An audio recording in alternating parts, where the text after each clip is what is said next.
with an infant or toddler anytime soon, then this video is for you. Hey y'all, this is Delilah Shantae with Black Travel Log. We'll be covering everything you need to know about traveling with your infant or a toddler. I started traveling with my daughter when she was just 2 months old. Yes, very young. So let's get into it. We'll go over a few things that will help make your next trip with your toddler or infant a success. First up, let's talk about preparing and packing for a flight. Of course, you have everything you need in your check bag, but let's talk about what we need to pack in our carry-on. I know some people may do a carry-on for themselves and for their child, but for me, I like to condense everything into one item because I'm very minimalistic and it works for me. Everyone's different, but for me, as far as for our bag that we use, I either use one of her diaper bags or I use one of my smaller bags that I can either roll or put on my book bag that is not going to weigh me down too much. Key essentials that I pack for our carry-on bag include diapers, wipes, of course you need those, right? I also include a travel size a diaper rash spray because it's so much easier than using creams and that can get very messy, and then also it's just very convenient. Other things that I also included are a change of clothes because you never know when you're going to have your baby spit up, a blowout, anything is possible. So definitely always bring a change of clothes or two. You want to always be prepared. Also, what if they lose your luggage? Okay. Next, I am a breastfeeding mom, so for me, it wasn't necessary for me to bring like the formula, but if you do use formula, making sure that you have your formula sectioned off and label everything. When I pack breast milk, I labeled everything. I would freeze mine first. It's up to you. Some people freeze it, some people don't. You could do a frozen and then one that's not frozen just in case you need to access it quicker. If I'm using a diaper bag, I put that in the section that has the installation. The next thing I make sure that I have is medicine. So if your child needs any type of medicine, Tylenol, ibuprofen, Motrin, they are normally travel size friendly, so you shouldn't have anything to worry about. I put all of the medicines that I need, any medicines, creams that are travel size inside of a Ziploc bag. And I just make sure that that's all stored together because you just never know what could happen. Another thing I put inside of my diaper bag or our carry-on bag is a changing pad. Using public changing stations can be hit or miss. Some of them do have the changing pads for you there that you can use and just toss out, but I like to bring my own. I usually bring two just in case. So I highly recommend bringing your own changing pad if you can. And then another thing I recommend for myself is having a feeding cover. I like to use that because I can double it as a blanket and it helps a lot for once we get in flight or before the flight. Another thing that I like to do is get the travel size wipes, baby wipes, as well as the sanitizing wipes or wet ones, because those are very easy to put inside of my purse or pocket, or so I can just easily, if I need to wipe my baby for any reason, I can just grab it. I also like to take some of the diapers that I need and I put them inside of a Ziploc bag that can go inside of a purse if I'm carrying a purse as well as a diaper bag, because depending on how much time you may have, sometimes you're just in a rush. It happens. I usually take that and I won't have to go all the way deep into the diaper bag to get anything. I also put my stuff in our bag too, so if it's my laptop, I usually don't bring much outside of my laptop and our IDs or whatever we need from there, and I throw that in there as well. I find out the diaper bags are pretty spacious and have a lot of compartments, so that helps out a lot when it comes to that. One of the good things about traveling with your baby when they're under 2, they're considered a lap child and they travel for free. So that's always a fun thing and great for your pockets. So let's talk about what happens when we get to the airport. If you haven't already, you can always add your child as your lap child when you get to the airport. I know on Southwest specifically, I like to book with points sometimes, and with them, you can't always add your child in advance unless you call. So I'll usually go to the counter and like, hey, I need to add my baby onto the flight as a lap child, and then they'll take care of it for you. So make sure that you have the necessary identification for your child. If you did book it in advance, just make sure you have anything you need, such as a birth certificate or a passport. Definitely make sure you have those just to make sure that you have identification for the child when you're traveling. Once you get that taken care of, let's talk about the TSA process, which has been very smooth for me for the most part. I haven't had any major concerns yet as far as traveling with her through TSA. Once we're going through TSA, you're in your checkpoint, They usually just scan your boarding pass, and then they make sure that you have a boarding pass that go along with your child. And it's pretty much just to show that that is your lap child that's traveling with you, and they want to just validate it.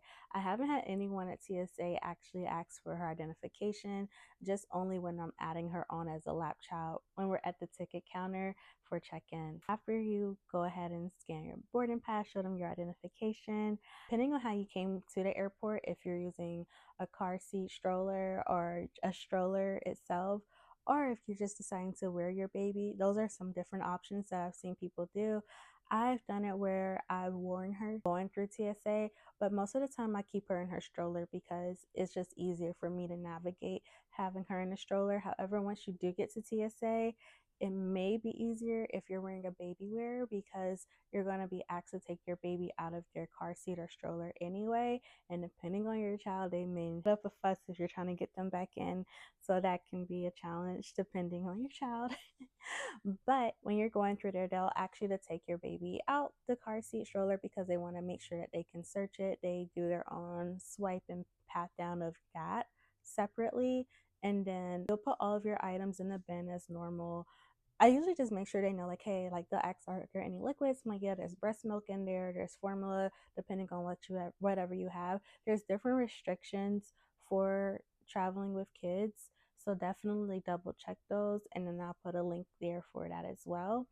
After you put your stuff through the gate with a baby, even if you're not doing a baby wear, they'll ask you to hold your child and walk through the one that just beeps if you have anything. So you don't have to go through it and stand with your hands up when you have your child. No, you don't go through that one. The one that goes around you, you just go through the little metal detector looking one. And then after that, you wait for your car seat stroller. Depending on the airport or TSA setup, some of them actually require you to fold your car seat or stroller up and put it on the gate, and other ones will just let you put it to the side and let you walk through, and then they'll do their search and then they'll push it through for you and give it back to you. So it really depends on the setup of that specific airport and TSA setup. I use a Duna stroller for traveling to the airport because I think it is the best option for myself.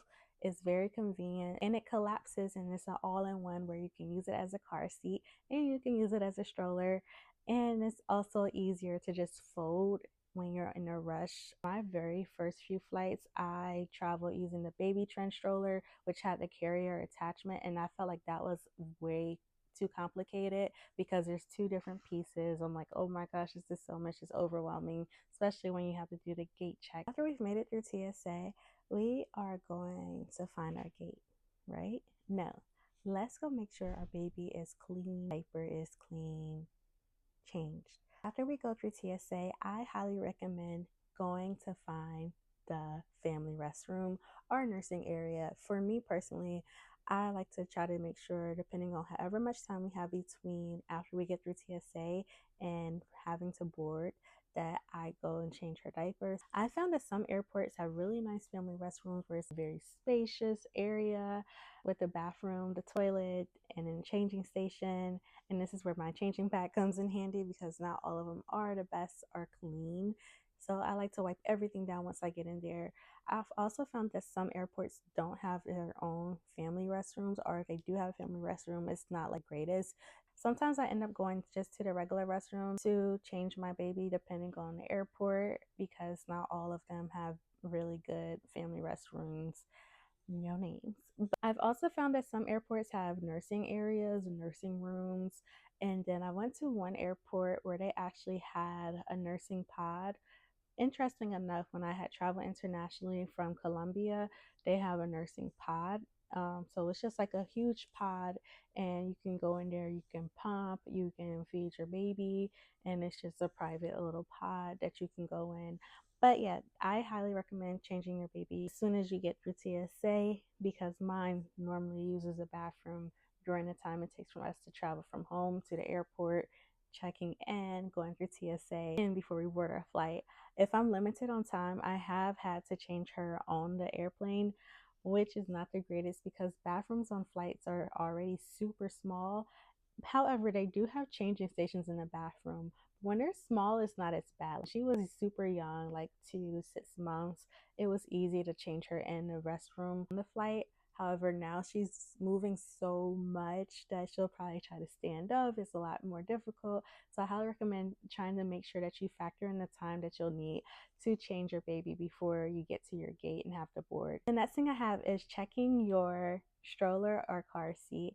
Like first few flights I have used the car seat covers are for your strollers, where you can take your car seat or your stroller and put it inside of a bag and then check it at the gate. However, I found that to be a lot more difficult if I'm traveling alone. If someone's there to help me, it's not as bad, but I've attempted it many times to do it by myself. Collapsing my Duna stroller into the car seat version and then putting it into the bag and then having to lug it down the jet bridge, to me it's just a lot of work. So I stopped using the car seat bag unless someone is there to help me, because it's just too much work. But yeah, definitely make sure that you are going to the gate and checking your car seat and bag at the gate, so they will tag it for you.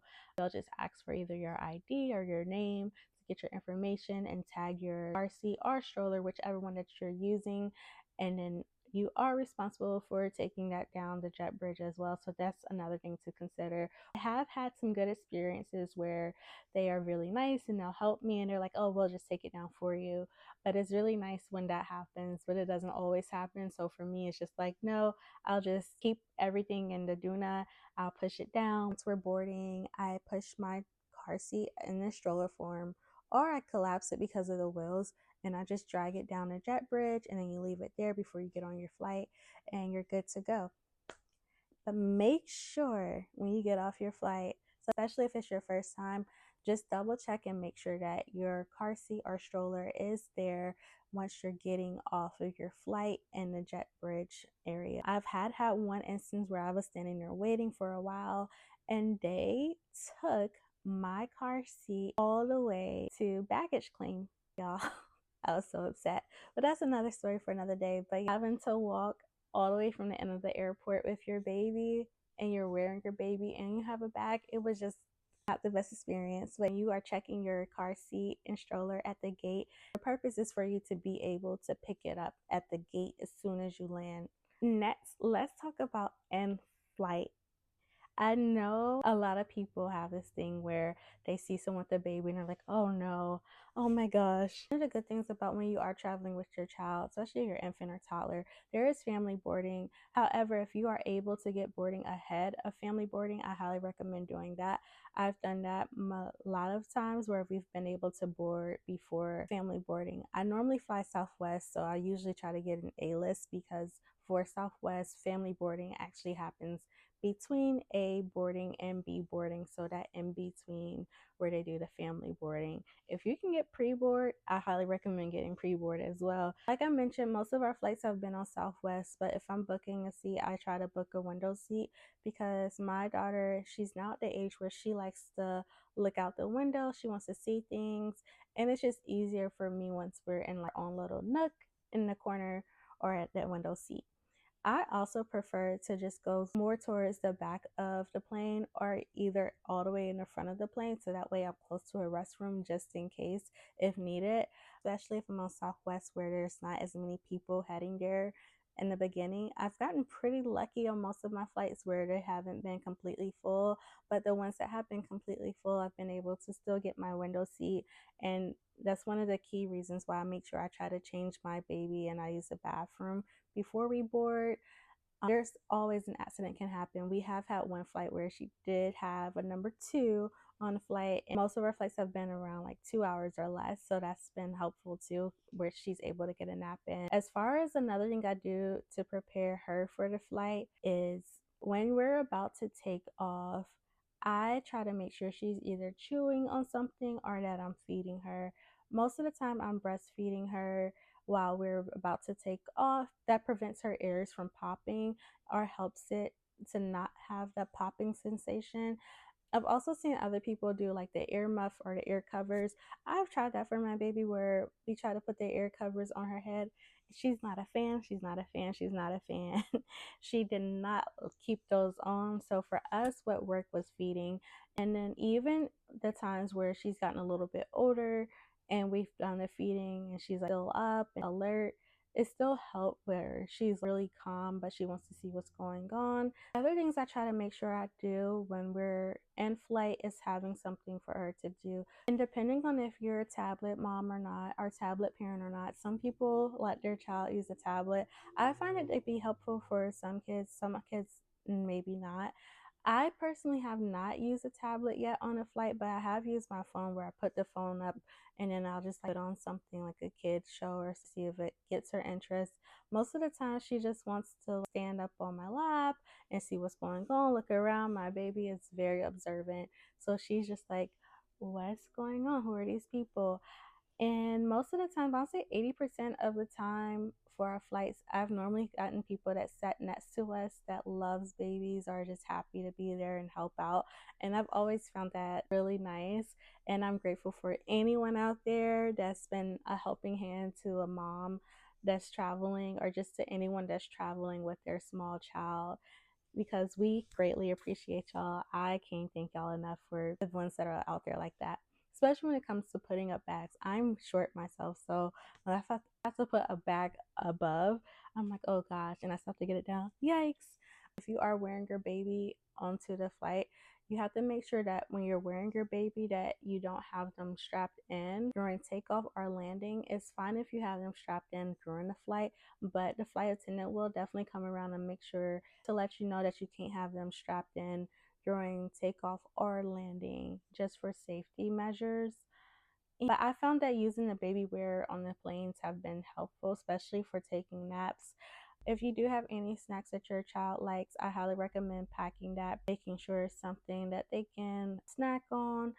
But if your child is just trying to find something that can keep them entertained, either an activity board, which I love activity boards. You can buy one that folds up and you can bring it with you, put it in your bag, and let them play with that.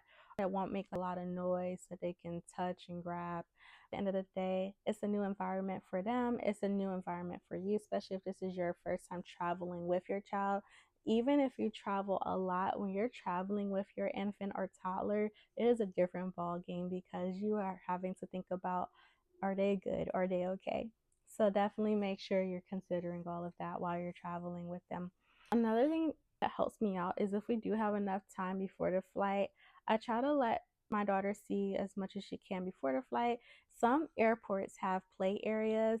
I know, for example, in Dallas, in that airport, they have an area where your child can actually go play.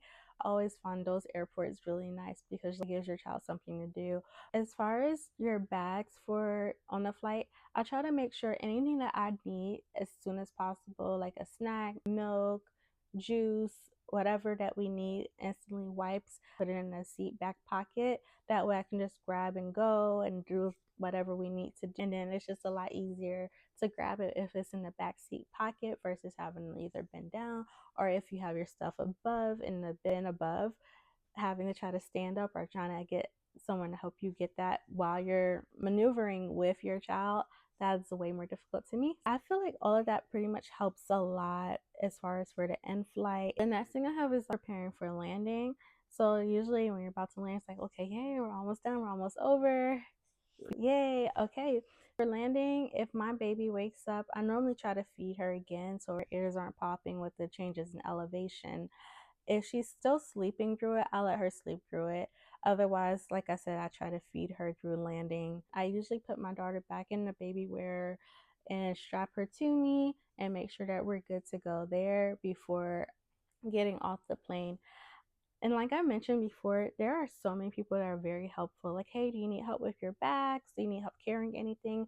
I had one lady carry something for me all the way to baggage claim. I'm forever grateful for her. So if you ever see this, I appreciate you. This was in BNA Airport, and you were a godsend that day. So thank you. But yeah, when you're getting off the plane, if you check anything at the gate, make sure it's there on the jet bridge.